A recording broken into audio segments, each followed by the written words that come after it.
puis, d'abord, voilà, nous allons discuter avec Frédéric Bérard qui est revenu il y a un peu plus d'une semaine d'un séjour qui l'a amené en Amérique latine, au Brésil et au Chili particulièrement. Bon, on va peut-être parler aussi du Costa Rica, mais là, ça sera plus une chronique tourisme ou vacances. Là. Je pense qu'il y a un peu moins de choses à dire, quoique, c'est encore drôle, hein, mais c'est peut-être un peu moins, disons, spectaculaire dans le cas du Costa Rica, là, la situation sociale, politique. On va voir tout de suite ce qu'il en pense. Bonjour Frédéric Bérard.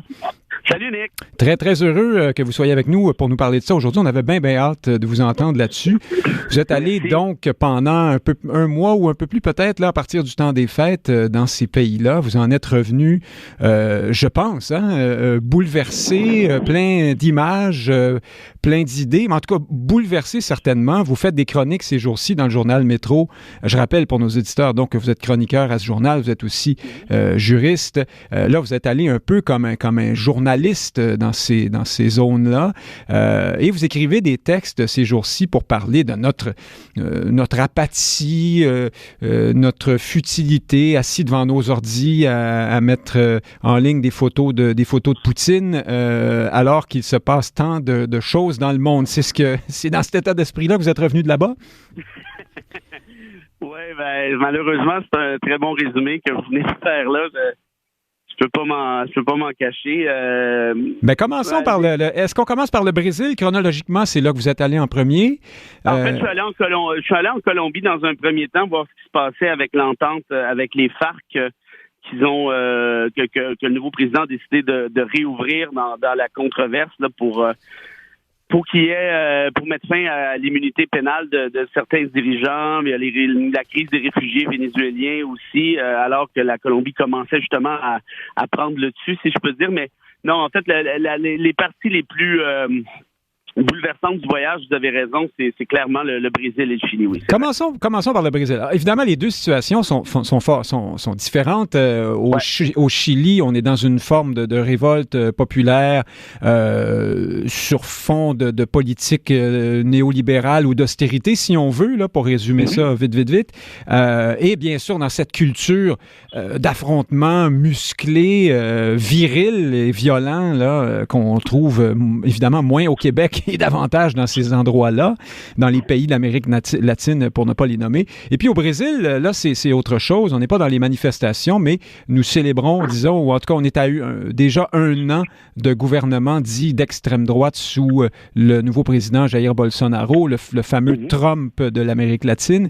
Alors, c'est une autre affaire. Et commençons par ça. Vous êtes allé visiter les fameuses favelas, donc ces espèces de zones de non-droit, de quartiers hors du contrôle de la police. Il y en a un millier de quartiers comme ça, semble-t-il, à Rio. Il faut prendre la mesure de ce que c'est. Seulement une quarantaine d'entre eux seraient sous contrôle relatif, ce qui donne une idée de l'ampleur de l'affaire. Là, les autres quartiers, donc, sont contrôlés par la pègre locale, la mafia, des milices qui font la pluie et le beau temps dans ces zones-là. Et d'après ce que je comprends, moi, le président Bolsonaro a été porté au pouvoir notamment par l'enjeu de sécurité que soulèvent ces zones-là. Il a été porté au pouvoir, donc, pour le meilleur et pour le pire. Parlez-nous de ça un peu.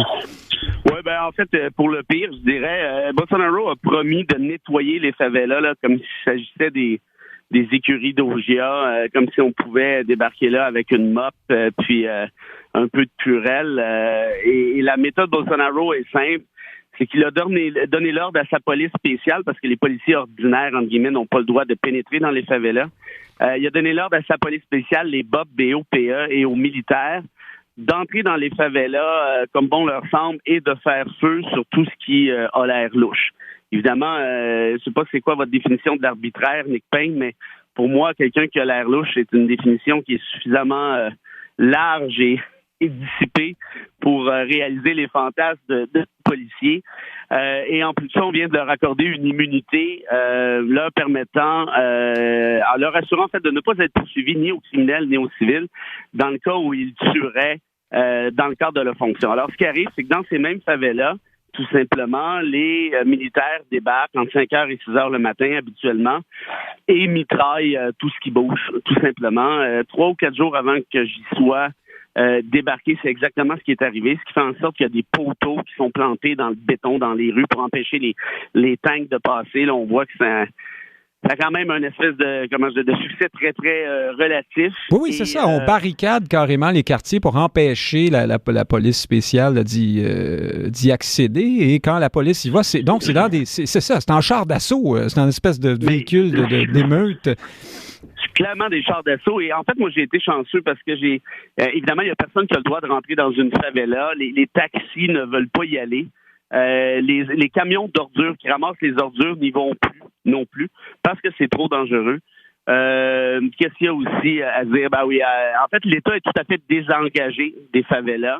Ils ont jusqu'au secondaire 2, là, c'est la favela elle-même qui organise l'éducation. Et par la suite, ben il n'y a rien. Donc, les enfants qui ont, 13, 14 ans, ne peuvent plus aller à l'école. Alors, c'est pas compliqué. Ils joignent habituellement les rangs du crime organisé. Les garçons, vendent de la drogue, tirent du gun, et les filles deviennent prostituées et tombent enceintes à 13-14 ans, pour la très grande majorité. L'eau potable. Moi, je suis allé dans ce qui se considère être la plus dangereuse de Rio, là, selon, en tout cas, je sais pas comment est-ce qu'ils calculent ça. Et aussitôt débarqué sur les lieux, j'ai été chanceux parce que j'ai été parrainé par un couple d'Hollandais qui a créé une fondation qui s'appelle Alegria, qui veut venir en aide aux jeunes de ces favelas-là en créant des programmes de soccer. C'est une petite fondation de rien. Ils ont par exemple, je pense que c'est 6 000 € de budget par année, là, on s'entend. Ils engagent 2 ex-détenus qui entraînent des jeunes à jouer au soccer tout simplement, en leur enseignant un peu l'anglais et un peu l'informatique, en espérant qu'ils puissent sortir de leur destin, disons ça comme ça. Alors, en débarquant là, j'ai fini par trouver un chauffeur privé qui a accepté de me conduire jusqu'au début de la favela. C'était ça l'entente. Ça m'a coûté 300 US. Comment s'appelle la favela en question? C'est laquelle? Je me souviens plus. Je l'ai mis dans une chronique qui va sortir... Ah bon, OK, on le verra à ce moment-là, oui. En tout cas, c'est dans la chronique papier, là, je la cherchais tout à l'heure, là, puis évidemment, c'est en espagnol, là, mais je me rappelle pas comme tel. Bon, c'est pas grave, je pense pas que nos auditeurs pensent à réserver un Airbnb dans cette favela, mais quand même. Je vous conseille que non. Et quand je suis débarqué là, donc avec le chauffeur, tout de suite avant, il me dit OK, on monte les fenêtres, on barre les portes. Je vois, ça commence bien. Et il y avait une espèce de petit SUV semi-luxe, là, je sais pas, disons Acura ou un truc du genre. Et débarqué là, l'ex-détenu, parce qu'il y a eu, ça a pris 3 jours de négociation avant que ça fonctionne, tout ça. Et l'ex-détenu a dit qu'il s'appelle Fabio. Il dit OK, je vais aller vous chercher à l'entrée de la favela. Et quand il débarque, il voit que les fenêtres sont montées, des fenêtres semi-teintées. Et là, il commence à engueuler mon chauffeur en portugais. Il m'engueule un peu en anglais aussi, poliment, mais quand même, à l'effet que c'était stupide ce qu'on a fait là. Parce que le fait de monter les vitres comme ça dans une auto comme celle-ci, on avait l'air clairement d'un gang de rue. Ce qui fait que si les policiers ou les militaires nous avaient vus passer, on se serait fait tirer dessus à travers les vitres, ni plus ni moins, merci, bonsoir. Alors, il faut ouvrir les fenêtres, ne pas trop avoir de caméras sur l'épaule ou de trucs comme ça. Hein? Oui, en fait, vous avez exactement, parce qu'il y a ça quelques années, il y a un journaliste brésilien qui est débarqué sur place, qui avait une entente avec des gens de la favela. L'entente était qu'ils ne prennent pas de photos. Le bougre n'a pas pu s'empêcher. Il en a pris une. Ils l'ont vu. Ils l'ont sorti du véhicule. Ils ont coupé les mains, les pieds. Ils l'ont grimpé en haut de la colline sur sa voiture. Puis ils l'ont immolé.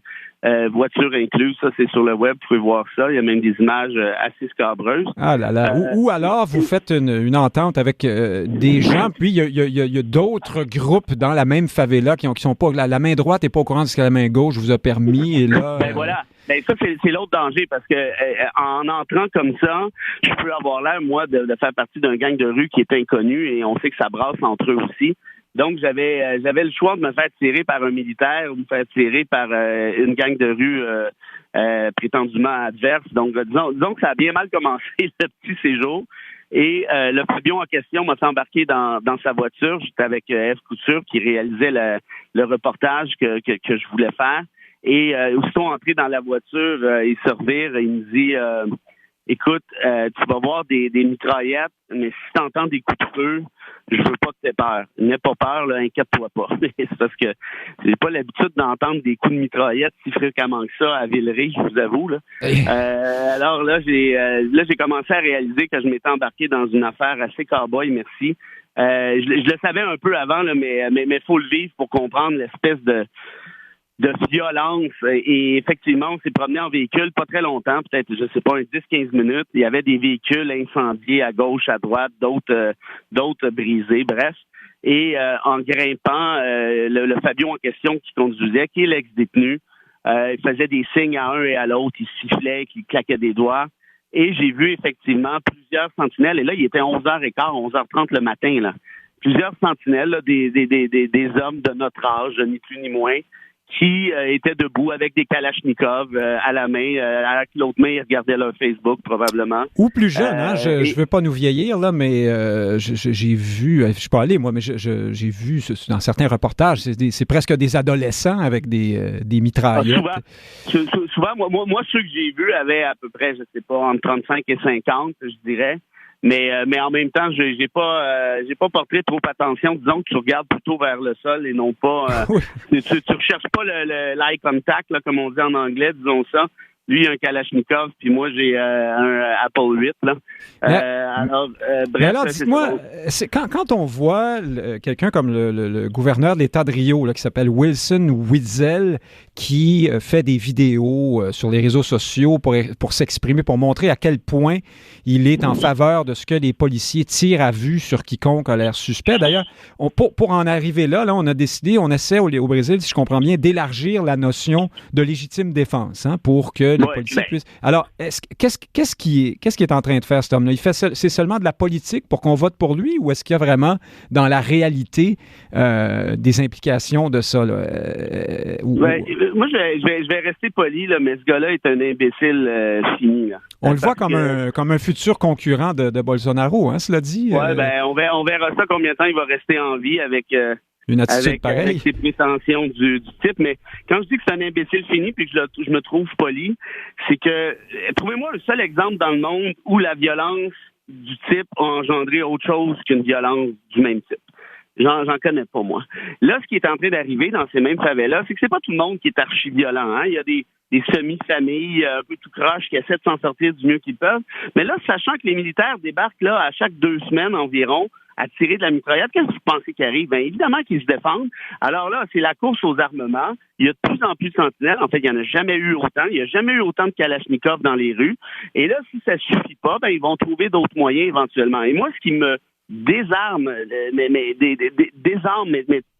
de manière à m'en faire mal à l'âme, Nick Payne, c'est de voir ces adolescents-là que j'ai rencontrés, à qui j'ai parlé, qui sont coincés dans une espèce de spirale infinie et avec un espoir inexistant, mais sont d'une candeur, d'une gentillesse, d'une résilience. J'ai passé 3 ou 4 heures avec eux. Ils étaient mais franchement fantastiques. Il y en a un qui me disait, moi, je veux devenir un joueur de soccer professionnel. C'est ma seule chance de me sortir d'ici. Moi, des trucs comme ça. Et quand j'ai fait le petit topo sur une espèce de terrain de soccer de fortune qu'ils ont eux-mêmes construit, en fait, c'est pas un terrain de soccer, c'est de la garnotte, là, disons-le. Il y a des maisons derrière. On est dans un bidonville et finalement, quelqu'un finit par me dire, écoute, là, ça achève, sort de là parce qu'on sait jamais qui peut être derrière. Puis, alors, c'est ça. C'est pas connu ici. Et il y a de grosses populations, je le dis au bénéfice de nos auditeurs, on n'est pas là dans le bidonville, dans un dépotoir. Ce sont des quartiers entiers qui ont été souvent d'ailleurs bâtis illégalement. C'est ce qui est hallucinant, dans des zones où on ne devait pas bâtir. Et il y a des familles, là, il y a des enfants. Nos auditeurs peuvent aller voir aujourd'hui sur les divers canaux sur Internet des reportages, là, notamment sur les enfants des favelas. Vous allez voir des jeunes qui ont 10, 12, 14 ans qui s'expriment comme des personnes de 50 ans qui ont des perspectives sur la vie tout à fait singulières pour des enfants de cet âge-là parce qu'ils vivent dans une espèce de violence quotidienne. Il y en a qui font de la prison. Enfin, c'est assez... En fait, l'exception, c'est de ne pas faire de prison. Parce que même quand tu fais de la prison, tu sors de là. Je veux dire, c'est quoi tes perspectives d'emploi? Il n'y en a pas. Il n'y en a pas. Et tu ne peux pas sortir de la favela comme tu peux non plus. Parce qu'il faut que tu sois accepté ailleurs, dans la grande ville de Rio. Puis là, évidemment, des favelas, il y en a partout au Brésil aussi. Donc, c'est toute cette espèce de misère humaine et de violence d'État qui est devenue parfaitement institutionnalisé, culturel. Endémique, oui. Moi, qui me fait mal au cœur, il y a un désengagement étatique total, sauf sur les violences. Tu ne fournis pas d'eau courante, ni d'électricité, ni d'éducation, mais tu fournis des militaires qui tirent du gun. Alors qu'il y a des enfants à tout coin de rue. Là, je veux dire, à tout coin de rue, je dis pas, là, c'est pas un bunker des Hells Angels, là. C'est une municipalité, façon de parler, là. Vous l'avez dit, de 30 000, 40 000, 75 000 personnes. Exactement. C'est ça, une favela, là. Pour terminer sur le Brésil, parce que le temps file, quel est le problème à l'origine, Frédéric Bérard? C'est de la surpopulation? C'est un État trop faible? Un manque de culture, d'éducation, d'argent? Comment on en est venu là? Je pense qu'il y a un peu de racisme à la base, parce que la plupart des gens qui sont dans les favelas sont de race noire. Ce sont des hommes noirs, les premières victimes. Oui. Là, très essentiellement. Ouais. Donc, il y a beaucoup de ghettoisation. Et par la suite, c'est un cercle vicieux. Il n'y a pas d'intégration. Alors, on les traite comme des moins que rien. Ils se réfugient vers le crime organisé. Et puisque c'est le crime organisé, ça nous légitime de taper dessus. Puisqu'on tape dessus, évidemment, le degré de violence augmente et ainsi de suite. Donc, voilà. Donc, qui suis-je pour prétendre avoir une solution à un problème aussi complexe? Mais pour moi, s'il y a une voie potentielle, s'il y a une solution possible de manière très, très large et sans prétention, c'est clairement pas ce type de violence d'État.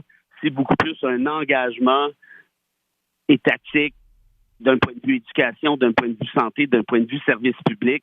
Je veux dire, là, on s'en va dans une spirale absolument hallucinante. Il va arriver un jour où, Nick, des policiers, des militaires vont se faire tirer, là, mais très solidement. Et là, regarde bien Bolsonaro rentrer dans le tas par la suite. Ça va être un carnage épouvantable, les enfants au premier chef. Alors, allons vers l'ouest, vers le Chili, vers le Pacifique. Donc, vous avez été voir ce qui se passait dans ce coin-là. Le président Sebastián Piñera, là-bas, vient d'échapper à une possible destitution. C'est drôle, comme il y a des parallèles à faire parfois avec d'autres pays. Il est donc, pour l'instant, toujours installé au pouvoir. Il avait été élu avec 55% des voix il n'y a pas si longtemps. Il succédait à la socialiste Michelle Bachelet. Et là-bas, on a un peu l'impression, à première vue, peut-être d'un mouvement comme les Gilets jaunes, mais en même temps, ça ressemble plus à un combat gauche-droite, là, à une population en manque de tout, qui veut des retraites plus élevées, qui proteste contre des augmentations de tarifs assez corsées ces derniers temps, et qui proteste donc à l'endroit d'un gouvernement reconnu là, pour être plutôt austère, néolibéral. Et il y a beaucoup de violence. Hein? C'est ça, là. Vous avez assisté à ces répressions. Vous avez filmé ça même, là, les camions qui entrent dans la foule avec les jets d'eau, les fusils. Racontez-nous un peu. Votre lecture est très bonne. Effectivement, il y a un parallèle à faire avec les Gilets jaunes fois 1000 peut-être, mais effectivement, le Chili est un des pays d'Amérique avec les plus grandes inégalités socio-économiques. L'eau potable est payante, pour vous donner une idée. On a appliqué les thèses néolibérales là, de l'école de Chicago, là, de Friedman et compagnie, et tout ceci est un désastre absolument assez patent.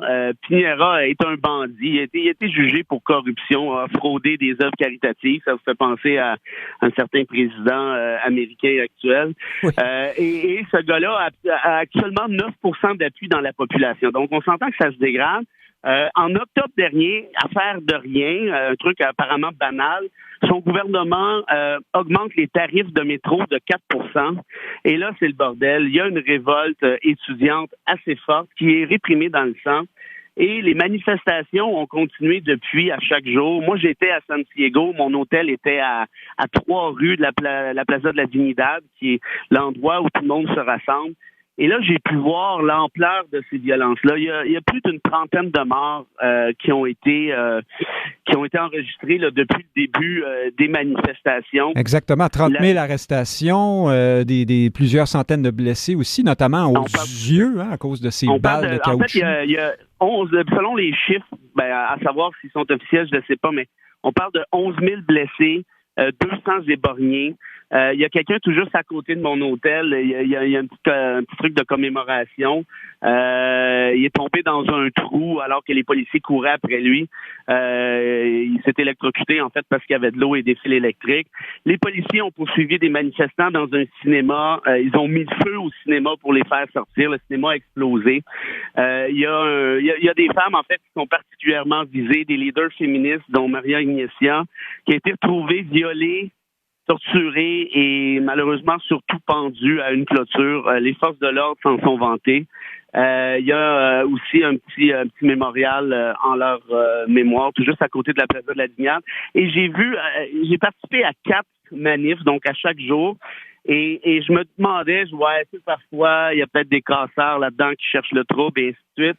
Et franchement, Nick, je n'ai rien vu de ça. Ce que vous avez vu dans les vidéos là, que j'ai mis sur Facebook, et j'aurai un reportage plus formel là, qui sortira au métro prochainement, ce sont des gens qui chantent des chansons contre le régime, évidemment. Ils comparent Pinera à Pinochet. Et ils disent aussi dans une autre chanson, toutes les balles que vous nous tirez dessus reviennent vers vous. Bon, des trucs du genre. Ce qui n'empêchait pas les militaires de débarquer à grands coups de tank, jet d'eau, bombes lacrymogènes. La meilleure dans celle-là, c'était au réveillon du jour de l'an, où tout le monde m'avait dit, ça te prend un masque à gaz, ça te prend des lunettes de ski. Bon, il y a des gens qui m'ont aidé à me procurer ça. Et je suis allé au réveillon. Tout le monde avait à peu près ce que je vous dis là. Il y avait une tonne d'enfants. Il y avait au final, je sais pas, entre 30 et 50 000 personnes peut-être à l'œil. Il y avait un groupe de musique chilien très connu apparemment qui jouait. C'était très festif. C'est un réveillon du jour de l'an avec une saveur politique importante, mais aucune casse, aucun bordel, rien de ça.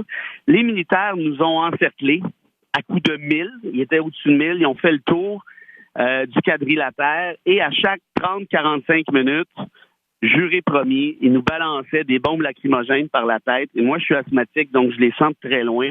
Alors, tout le monde avait son masque à gaz. Des enfants qui étaient sur les épaules de leurs parents, même chose.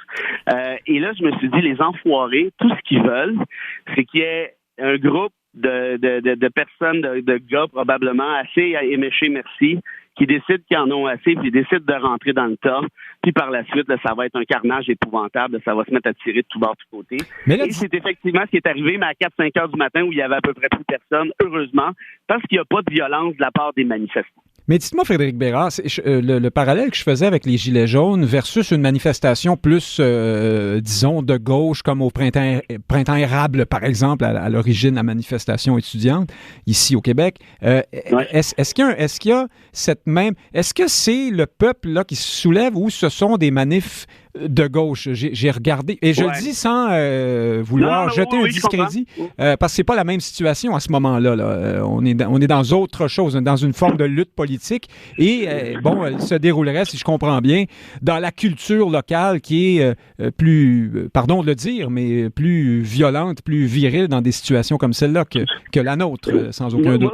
Moi, je vous dirais que ça m'a permis de relativiser plusieurs choses. Le printemps 2012, c'était bien sympathique, là, mais c'est Nadeau Dubois a l'air d'un servant de messe, là. Okay?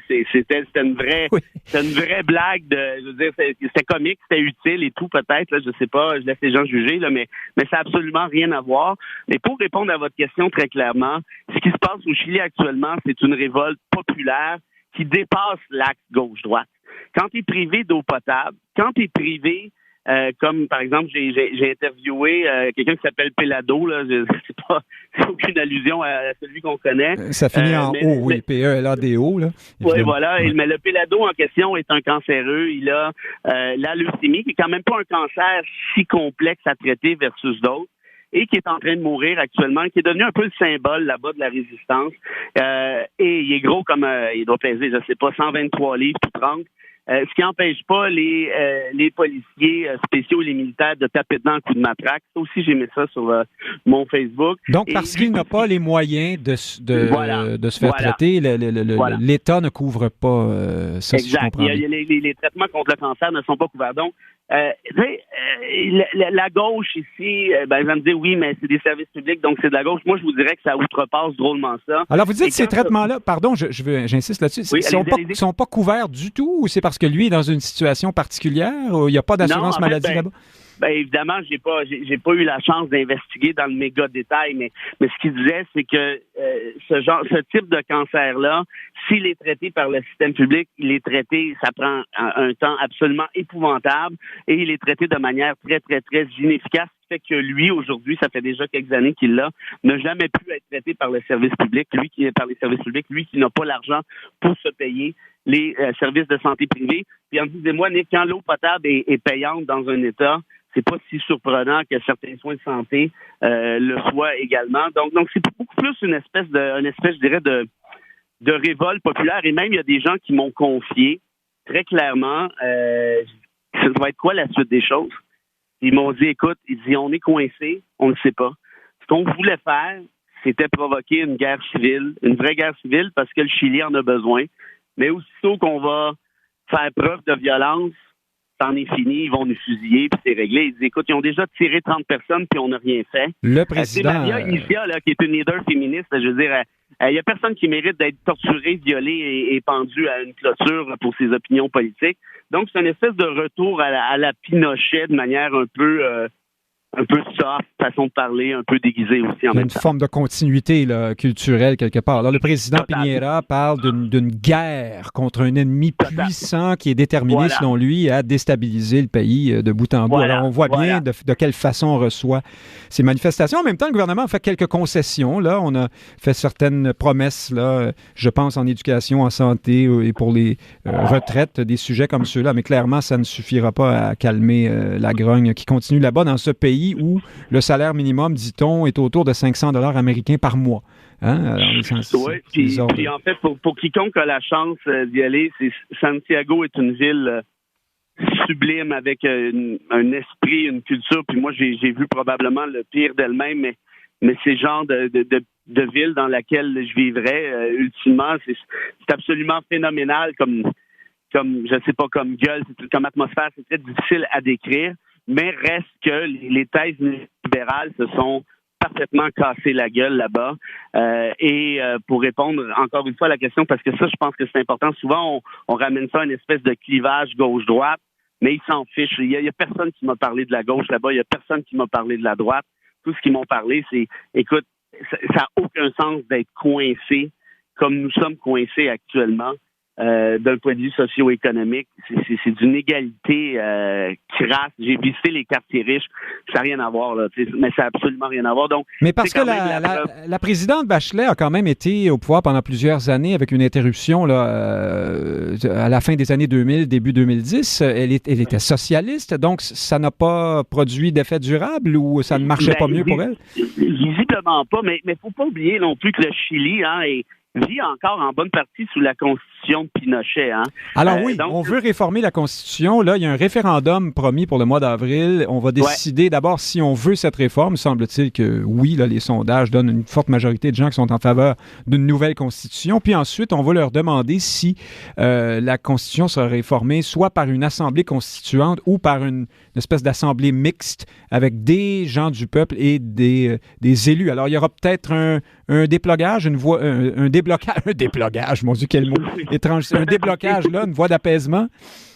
Évidemment, c'est dur de prédire l'avenir. J'ai malheureusement l'impression que le Chili est dans une espèce de cul-de-sac, en quelque sorte, mais évidemment que toute initiative sera la bienvenue, toute initiative du genre sera la bienvenue, à savoir si c'est la clé de l'énigme.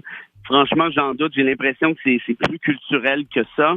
Mais on dit que le poisson pourrit toujours par la tête. Dans ce cas-ci, c'est peut-être le cas. Donc, peut-être qu'en modifiant cette constitution-là, on va trouver une manière de démocratiser davantage ce qui se produit actuellement. En fait, le régime comme tel et de s'assurer d'une plus grande répartition des richesses, parce que le Chili, contrairement à ce qu'on peut penser, est un pays riche, un PIB qui est intéressant. Évidemment, c'est pas comparable au Canada, ça va de soi, mais reste que dans ces pays-là, d'Amérique centrale et surtout même d'Amérique du Sud, le Chili peut tirer son épingle du jeu. C'est une question de répartition des richesses qui est surtout problématique. Donc, moi en fait, j'ai vu des choses assez outrageuses, Nick. Une violence d'État, je parlais du Brésil, mais là, qui est étendue un peu à tous et chacun ici. Donc, tout ce qu'ils peuvent faire pour essayer de renverser la situation moi, je vais le prendre avec un grand sourire en espérant que ceci fonctionne et que... On va vous suivre là-dessus, Frédéric Bérard, sur votre page Facebook, dans vos articles sur Journal Métro, bien sûr. Et merci d'avoir témoigné de tout ça. C'est franchement fort éclairant et intéressant. Puis pourvu que, on souhaite à nos amis chiliens et brésiliens dans les favelas, notamment, que les choses s'améliorent. Alors, c'est peut-être un vœu pieux à suivre. C'est un vœu, puis je vous remercie, Nick, de ce temps d'antenne. Ce n'est pas tout... les médias québécois qui font preuve d'une certaine ouverture d'esprit pour ce qui se passe outre nos frontières. On a nos problèmes ici, mais je vous dirais que si on jette un œil un peu à ce qui se passe à gauche et à droite, je vous dirais que les problèmes me semblent encore drôlement plus importants pour l'humanité de manière générale. Ah oui, notre petit verglas et les pannes d'électricité dénoncées par une députée libérale sur la Rive-Sud, c'est bien peu de choses comparé à ce qui se passe là-bas. Elle devrait aller faire un petit tour dans la favela, oui, c'est Mme Mendes, on s'en rejoindra. Alors, merci d'avoir pris le temps, Frédéric Bérard, et puis je suis certain que Steve Fortin vous salue aussi, lui qui n'aura pas le temps de passer en ondes aujourd'hui, encore à cause de vous, mais non, c'est pas vrai. C'est toujours dans ma faute, c'est bien connu. Allez, à une prochaine. Chers auditeurs, salut. Dans un instant, nous discutons avec Mathieu Bock-Côté du cours d'éthique et culture religieuse.